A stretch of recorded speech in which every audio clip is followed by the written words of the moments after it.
So it was a question almost immediately when I got here. And quite honestly, I think it dated back to prior to my arrival. So that was later in the men's 2022 season. It was a question on if we should do a women's team.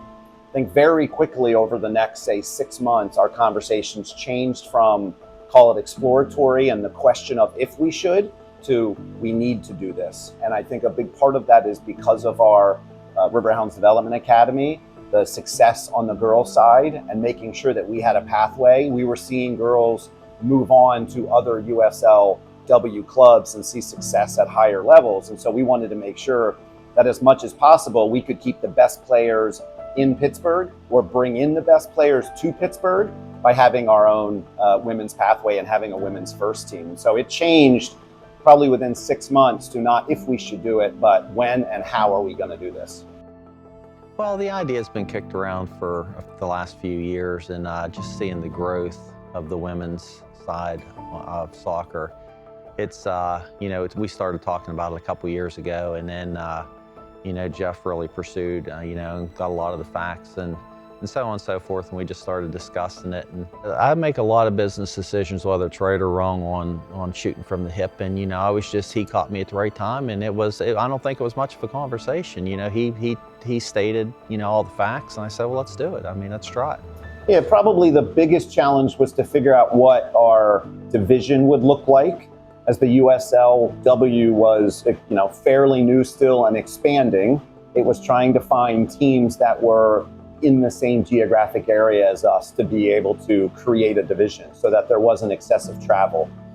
It's a compressed season in May and June, the playoffs in July, and so travel needed to be, pretty regionalized, and that's sort of the purpose of the league. There weren't necessarily enough women's teams at that level in this area. So working with teams like Buffalo and Flower City and Rochester, Cleveland, working with these teams to make sure that they were able to move from maybe the leagues they were in to move up to get into the USLW to make sure this would work for everyone. Tonight marks a new chapter in women's soccer in Pittsburgh for our girls, for our fans, and for our entire community. I think that comes down to a word for me, right? Which is equality. So making sure that whatever we were going to do on the women's side, that was going to be equal to what we've done on the men's side. So the Riverhounds organization has set a standard over the past 26 years.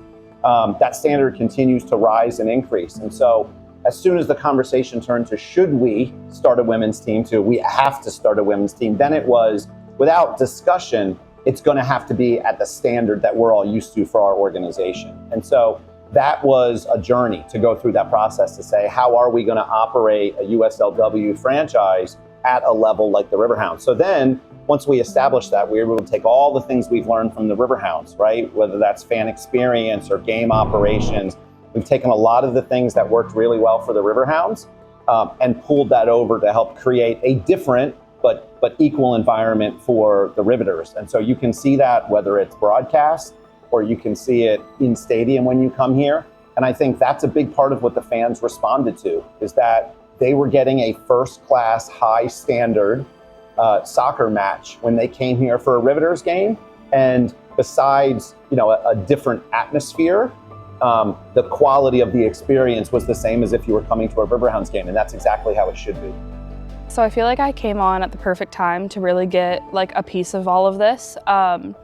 The meetings were just sort of beginning to plan everything, and so nothing was settled by the time I was there. So truthfully, I got to be a part of sort of all of it.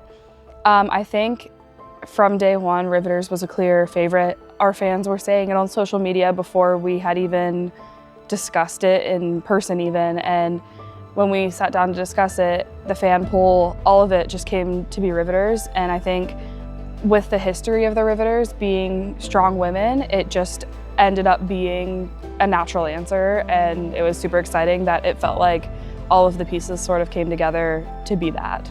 Yeah, it was so funny because we were all kicking ideas around in the office and asking people the names, and everybody's saying Riveters. And so then we put it out to the fans, and it was overwhelming, Riveters. And it's like, this is meant to be. This is a no-brainer.